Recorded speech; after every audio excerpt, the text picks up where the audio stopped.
what it does is actually boost cognition, memory, reasoning, problem solving, attention. Forever? No. There's really no free lunch here. If you stop doing it, it goes back to where it was. And it's not just new neurons. You mentioned neurogenesis. It's also new synapses or connections. It's new capillary beds in the brain. It's new, it's additional neurotransmitters like dopamine. But older folks that stay fit tend to look more like younger people. They have a lot of connectivity, increased connectivity within them. Yeah, which is important, right? Because less connectivity in some of these regions, it predicts cognitive decline as you get older, even Alzheimer's, from what I've seen in literature as well. But absolutely, a lot of the studies I've had a look at from yourself and others, many of the participants are starting exercise in these trials, in their 50s and 60s and beyond. So it's not too late to see those benefits, perhaps. Before we dive into today's episode of the Mental Wellbeing College, an important disclaimer.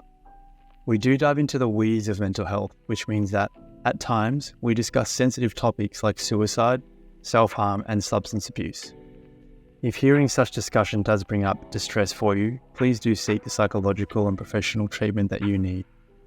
The content covered in this episode is not intended as a substitute for professional mental health treatment. Hello everybody and welcome back to the show. Today we are joined by Professor Art Kramer to discuss the effect of exercise on cognition as we age.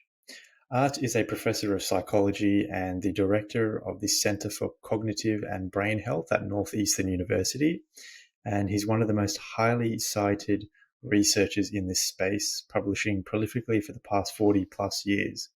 And in this episode, he shares his absolute wealth of wisdom on exercise and cognition.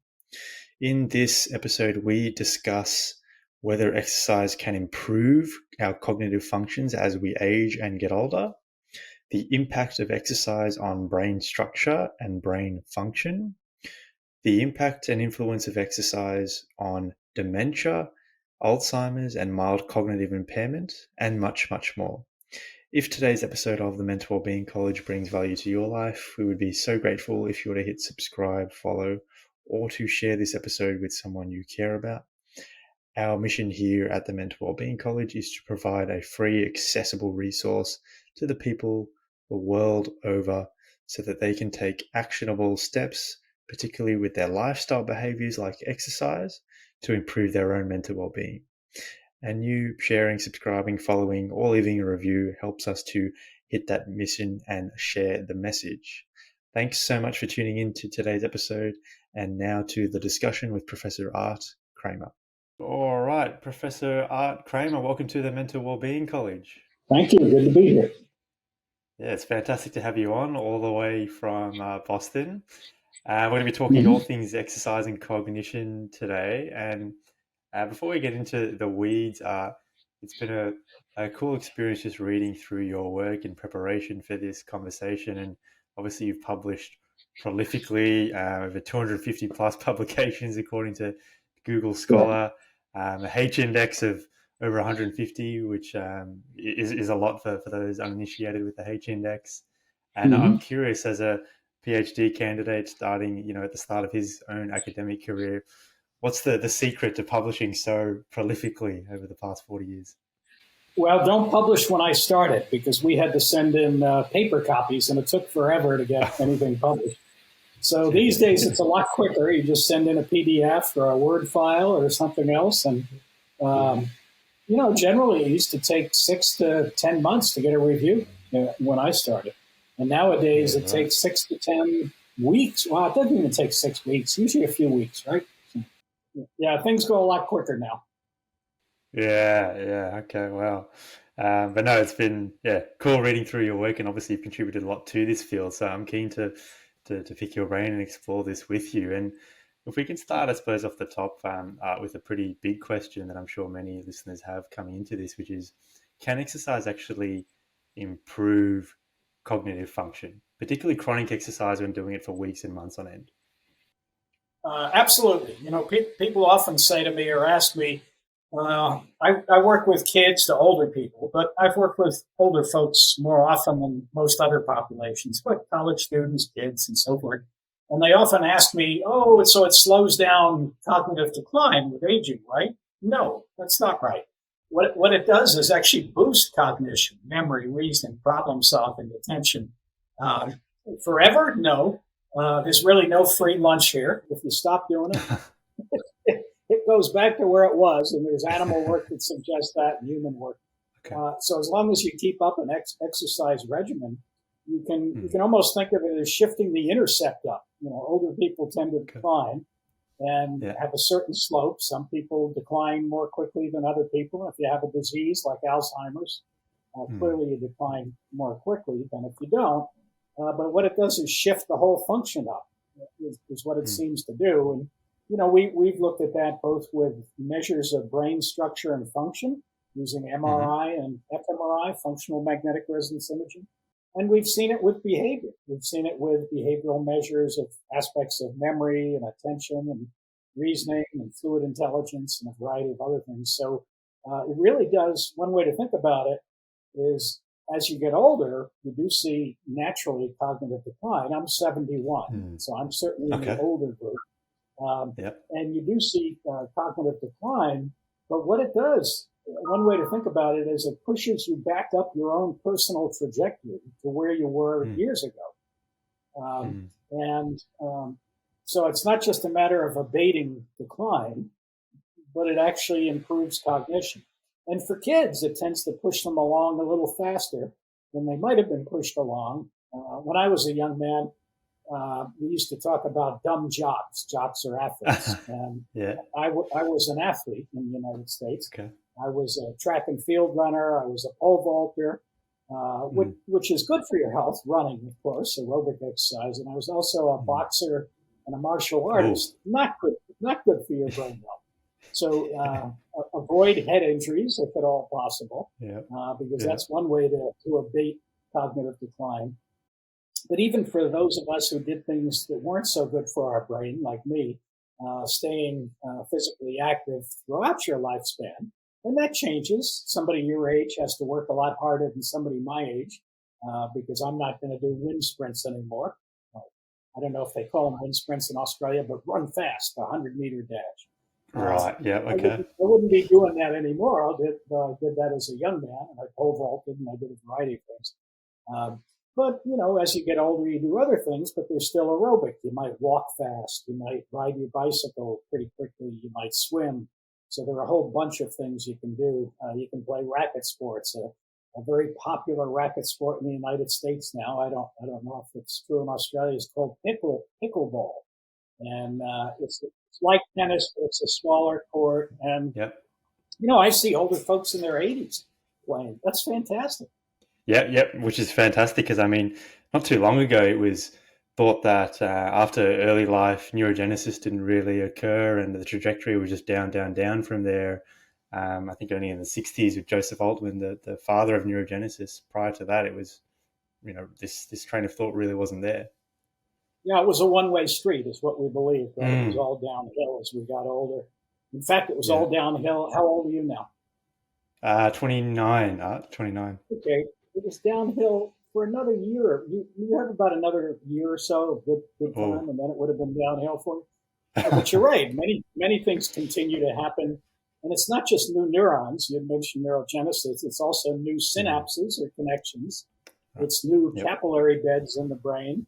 It's new, it's additional neurotransmitters like dopamine. And you can look at that now with positron emission tomography and other technologies, and it's nerve growth factors that kick off this molecular cascade to produce things like new connections or synapses as well as new neurons.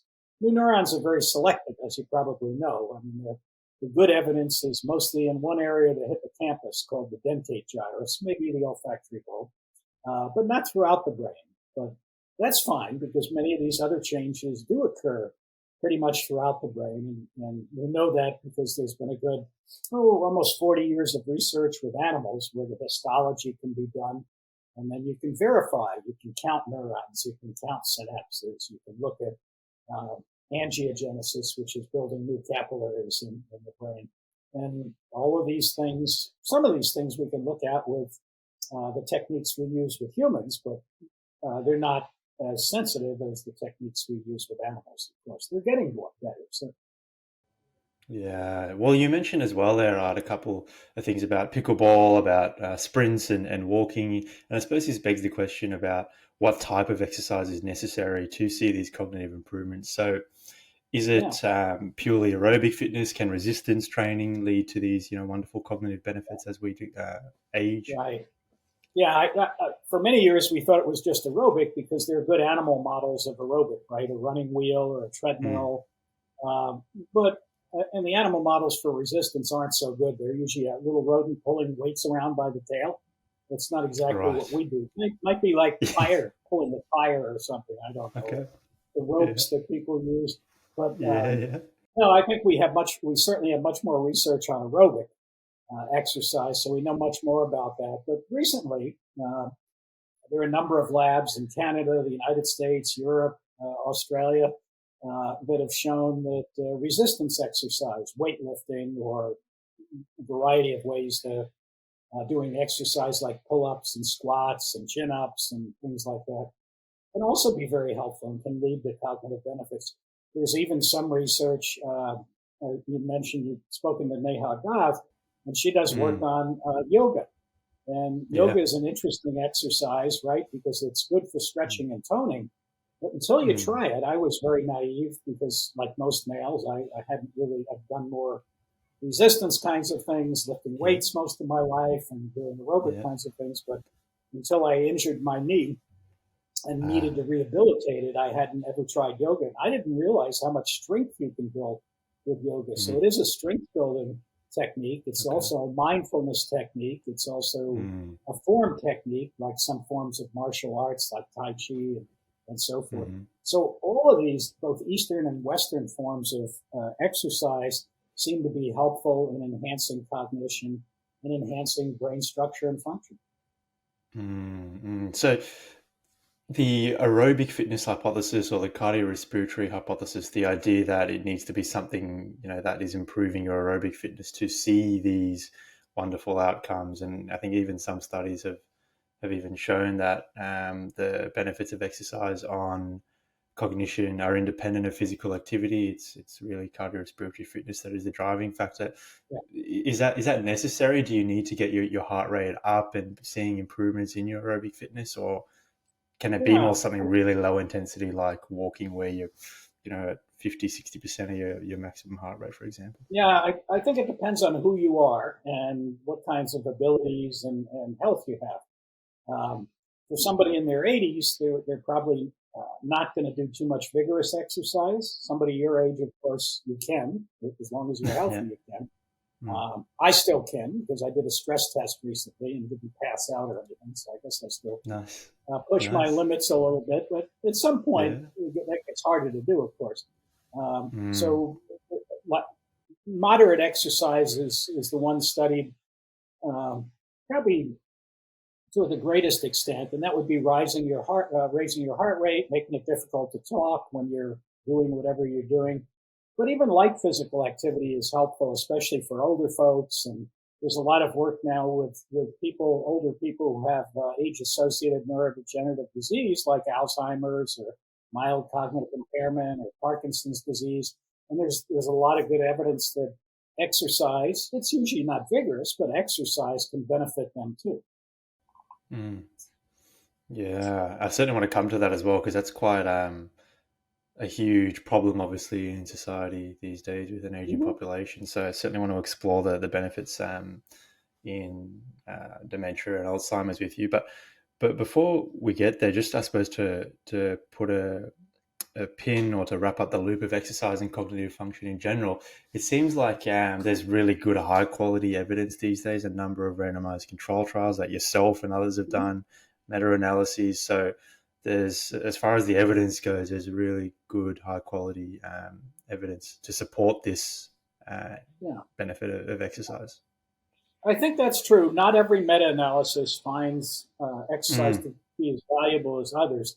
But, for Mm. meta-analyses, you have to be very careful about the studies you select. They have to have an Mm. adequate control group, and there can't be placebo effects or demand characteristics, and we know that happens too. Um, So I think you have to be careful about the studies you select, and they should be high quality studies. And yes, I think most meta-analyses will find a moderate effect size. Of course, there are many things we can do. And these days, there are more and more studies that look at not just a single lifestyle choice, like physical activity or exercise, but diet, social interaction, intellectual engagement, sleep, stress. So all of these things can figure to give us a healthy life or a not so healthy life, depending upon the choices we make. We can do the randomized control trials in the lab, but ultimately people make their own choices. And I think it's a matter of trying to provide the right information so people can say, oh, maybe I'll try this instead of that. Maybe I'll eat some more fruits and vegetables. And in the United States, we like to eat a lot of greasy hamburgers. Not so good. Eat more fish. Fish is better. In Boston, a lot of fish. So we have all these choices to make. And I'm not sure that anybody makes all perfect choices, whether it's exercise, intellectual engagement, social. But we try to make as many good ones as we can, and then we tend to live a better life. Yeah, no, very, very well said. And I suppose in terms of the mechanisms then, so when we say mechanisms, talking more now about why do we see these effects, there's a number of different, hypotheses. And the first one I like to start with is one that we discussed a little bit, neurogenesis, the birth of new neurons as we exercise.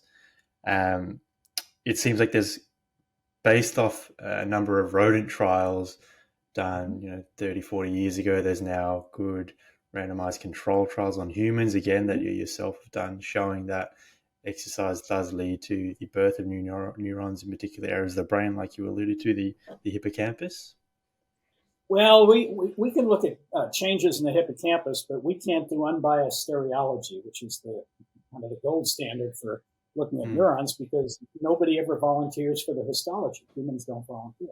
So, we'd have to cut the head off and slice up the brain to do that. So, people don't volunteer.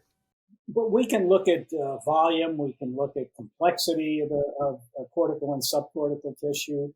And techniques are always getting more sensitive. But we can't look at neurons. I mean, that's the animal work. We can look at connectivity using functional magnetic resonance imaging, and we do. So we can look at how one brain region essentially speaks to another brain region, because we know that multiple brain regions participate in any function.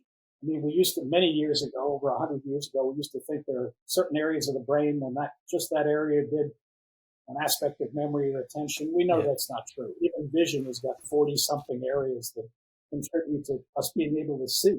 So it's really a network. We are able to look at networks, and we've done that, and lots of folks have done that. So.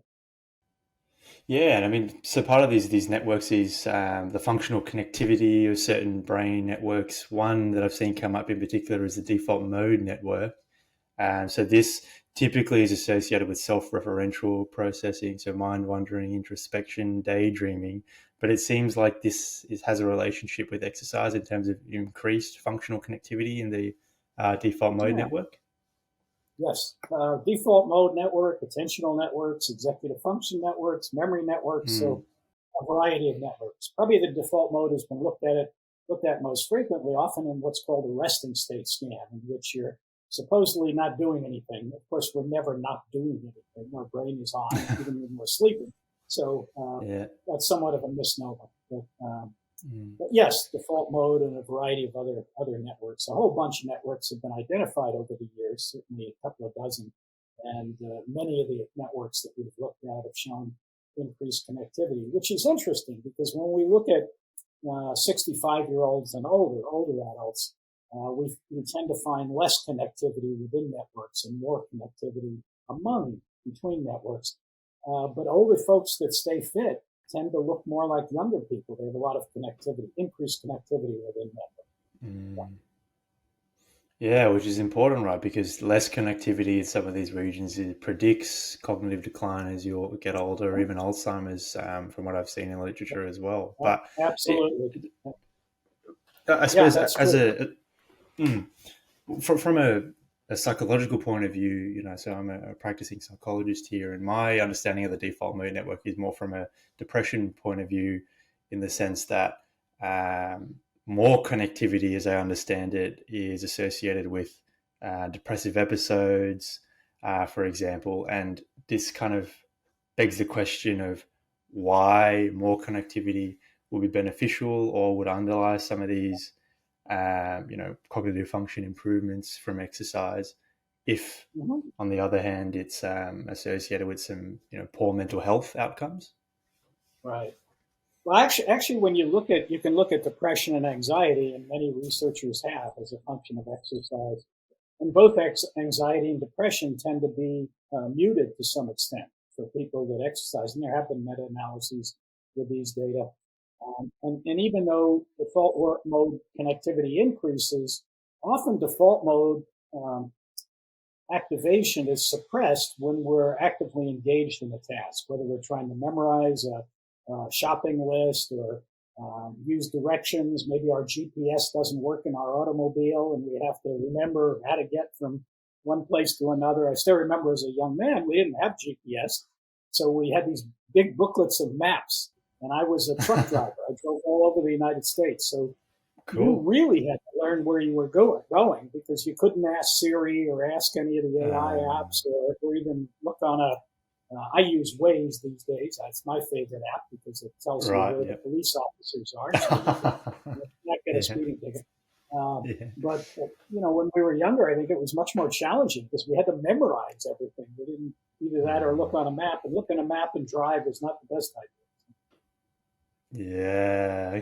So are there potentially like cohort effects here then that you see with generations like myself who rely less and less on these things and using Absolutely. Well, even when I go to a store to purchase something and the automatic cash register doesn't work, more than once I've had to do the addition. Right. Because the young kids couldn't do it fast enough, couldn't look at the product and just, and that's what we did, and I still can do math in my head. We learned to do that in school when we were in primary school. I'm not sure children learn that anymore. Yeah, I don't know. I certainly remember having to do my times tables and whatnot manually, but right, you had to memorize. Right. It's certainly more and more automated, these functions now, aren't they? Yeah. Well, in terms of cognitive decline and dementia then, Art, so you mentioned this earlier, and obviously, like you said, it's becoming more and more of a global issue.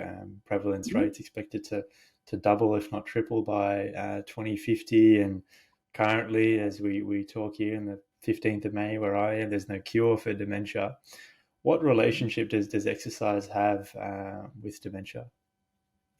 Well, there have been a number of what are called observational or epidemiological studies in which you study a group over time, sometimes up to 15 or 20 years.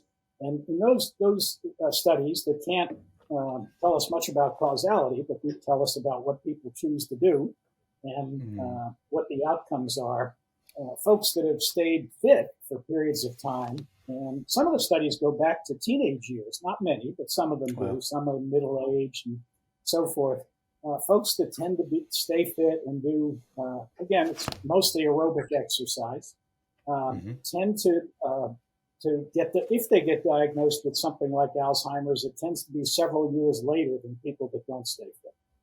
So, when you think about it, if your grandparents or parents could buy an extra 3 years of being in good mental health and good physical health, what would we pay for that? We'd pay anything. And you don't have to pay anything. You have to, for older folks, walk more, ride your bicycle, perhaps go swimming.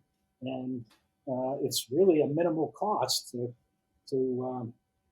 stay fit. For many years, I was at a university in the Midwest in south of Chicago. And there, everybody drove their car to go everywhere. That's just the way it worked because things were further apart. And living in Boston is one of the U.S. cities like San Francisco and some others that is very walkable. So you don't, for the most part, use a car. And I tend to walk several, probably about 5 or 6 kilometers at a minimum per day, just walking to work and walking back home. So I think if you can build exercise into your life, it's much easier to do, especially for folks that don't like to go to the gym. I used to spend a lot of time in the gym, but I don't really see the need for it anymore. I have a plot of land where I can do work, and I can do construction work on buildings, and so forth. And I think if you can build exercise into your life, it's much easier to do, especially for folks that don't like to go to the gym. I used to spend a lot of time in the gym, but I don't really see the need for it anymore. I have a plot of land where I can do work, and I can do construction work on buildings, and So that's my Yeah. exercise, and I walk these days. And sometimes I Yeah. play racket sports, and I'm still a rock climber, so I climb vertical rock. Oh, wow. Although that's not good for cardiorespiratory fitness, but it's good for intellectual challenges as well as Yeah. perhaps some physical challenges like resistance density. Yeah, well, I mean, you bring up a fantastic point about the adherence issue with exercise, and I was talking Mm-hmm. to Professor Steve Petrozello, and Sure. he used the phrase "exercise is a best buy but a tough sell," and despite all the wonderful benefits, it's still it can be difficult to adopt and certainly adhere as a habit, particularly if it's not Mm-hmm. something that you've done throughout your life. But in saying that, it seems like a lot of the studies I've had a look at from yourself and others, many of the participants are starting exercise in these trials in their 50s and 60s and beyond. Yes. So it's Yeah. not too late to see those benefits, perhaps.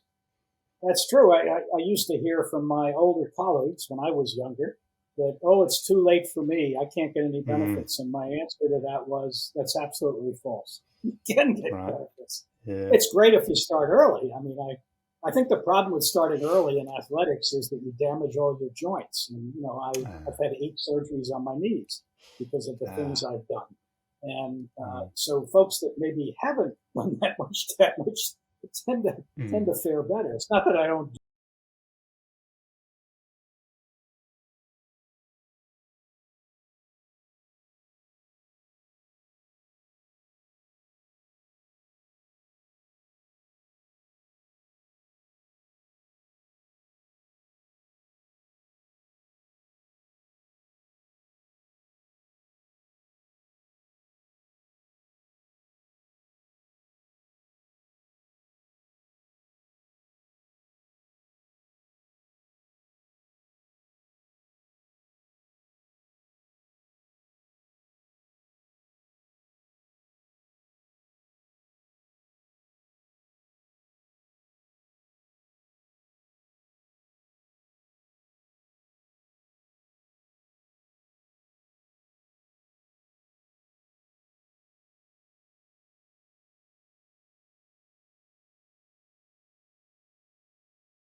Is this something that you've looked at all, adherence to exercise in older folks? Are there any particular tips that come out from the literature? Because it's not a particular population that I've focused on, but do you have any Sure, yeah, advice? yeah. Exercising with friends and colleagues helps. Mm. Having somebody else to exercise with. But believe it or not, we do some machine learning, some math modeling, and we had a paper come out a few years ago where we looked at whether we could predict adherence to exercise. And not only did we have lifestyle, like are you doing it with a friend? Do you think positively about exercise versus negatively? Personality kinds of issues, but also we use brain structure and function. And I won't get into all Ah, the details, but there are aspects of brain function that predict yes. whether you'll adhere. And then the next question would be that we don't have answers to is, so how do we change the brain function so that you'll be more interested Mm. in doing this and adopt it as a habit? Because when it becomes a habit, it's so much easier. For Hmm. me as a young man, I don't know how it works in Australia, probably similarly, but when I was in high school, you do athletics, and then I some young people get scholarships, and I got a scholarship to college for track and field. So for me, it was part of my job, I guess. That's how it paid for my university, and I think that was great. It's great to get paid to do that, but for most people, you don't. Right? You don't get paid, and you have to make it a habit. But for me, when I was a young man, it became a habit anyway. And I think that's how I got good at some of the things I did, good enough that he offered a scholarship to go to the university to do track and field. Yeah. Yeah, well, I mean, I think it speaks as well to the importance of enjoyment and affect. And many studies, I covered Absolutely. this with Diogo Teixeira recently, and even Steve Petrozello in our conversation. But affect in exercise, so how you feel when you're Mm-hmm. doing it, predicts how much Right. you'll be doing it in 6 and 12 months later. So finding something that you enjoy, whether it's rock climbing, pickleball, or Right. soccer, or going to the gym, whatever it is, finding that thing for you is the way to make it habitual and make it part of your lifestyle. Yeah. Yeah, I have a colleague at McGill. She's a neurologist. Maya Geddes is her name, and she's doing this Okay. really interesting study. It's multi-generational, and Okay. she has grandparents exercising with their grandchildren. They love that. Cool. They both Nice. do, both the grandkids and the grandparents. So Yeah. if it motivates you, great, do it. Yeah. Yeah. Cool. I like that. Are the results of that study out at all, or? No, she's in the middle of it now. Okay, I'd be interested to see what they are. So, I mean, in keeping with the dementia theme, one of the really surprising findings for me, reading through your work and others, is that even people with mild cognitive impairment, so having some symptoms of dementia, even once the symptomology starts to take hold, you can still see improvements in cognitive functioning.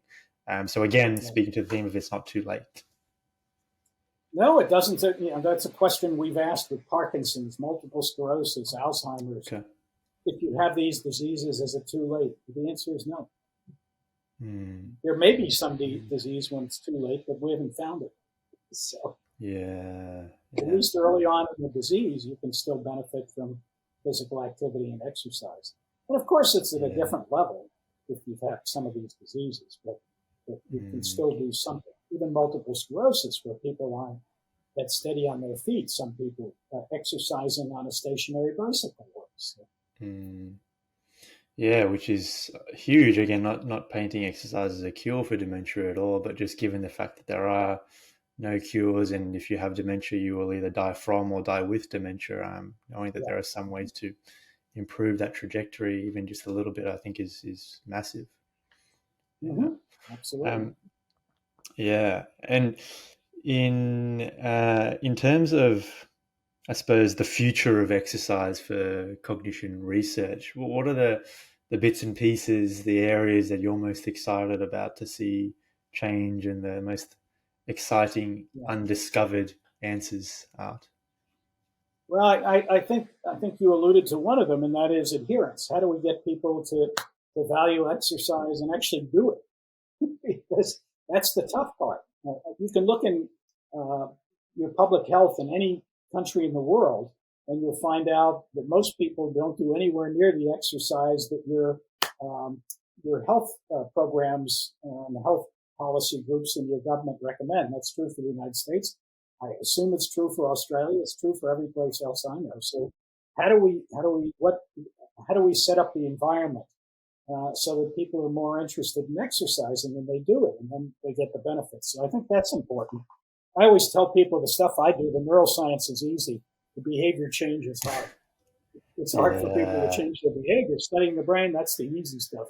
Getting people to do it. I mean, we went through the same thing years ago about smoking, right? We knew smoking was bad for your health, but people continued to do it for years. And when I see a teenager smoking, I think, oh my God, we know it's not good for you. We know you're going to have lung problems, and you're going to, oh God, I don't understand. But so we're not at all perfect. But for exercise, we're nowhere even as competent as we are to get people to stop smoking. In this case, we want to get people to start to do something.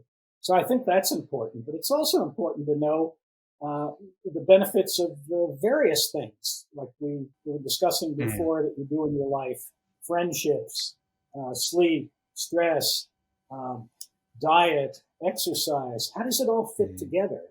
Are the mechanisms the same or different? And how does one complement the other?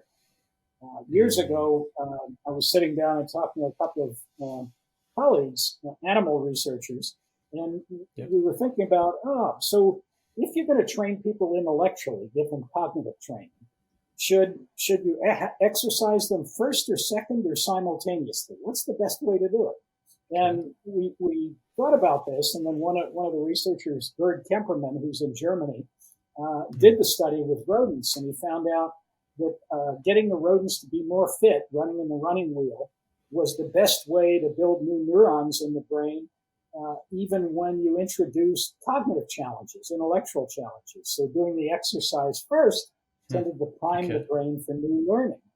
So we know this less well with humans. There have been a few studies, but some of them have been done. But how do we put these things together?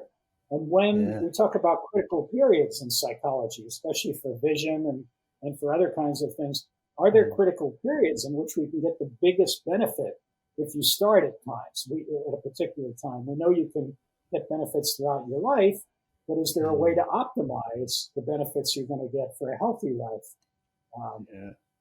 And we don't know. We don't know the answers to that. Yeah, wow, okay, exciting. Watch this space as a budding researcher, like I said at the start of my career. Very excited to see. I think there some are of a these few questions in. generations left of research at least. Yeah, some big questions to be answered. Yeah, well, Art, it's been fantastic to speak to you. Is there anything else you wanted to share with listeners at all? Just have your listeners do whatever exercise they like. I'm often asked, what's the best exercise? And my answer is whatever exercise you'll do. So start with something you enjoy. And if you want to branch out later and do other things, that's great. But I think building habits, whatever it is, whether it's racket sports or Australian football or not American football, too much head damage. We call it soccer here. But nonetheless, there are many, many choices we can make. I think for people at any age, and years ago we used to think when people are over 65, they can hurt themselves, they shouldn't exercise. We know better than that now. They can exercise, they just have to be a bit more careful about what they do because they've probably done some damage along the way. But I would tell your listeners, please try something, see if you enjoy it, and if you don't, try something else. Yeah, very sound advice, and you're a shining example of that with all the rock climbing and walking that you're doing at 70, 71. So, yeah, I love it. Thanks, Art. It's been fantastic to speak to you, and really learned a lot in this time we spent together, but also just through reading through your many papers. So I appreciate that. Sure. And if you have any follow-up questions, just let me know. Thanks so much for tuning in to today's episode of the Mental Wellbeing College. If you've made it this far, it means you've gleaned a ton of value from today's episode, or you've fallen asleep. I sincerely hope that it's the former, and if it is, I would be so grateful if you were to hit subscribe, follow, or to share this podcast with someone you care about.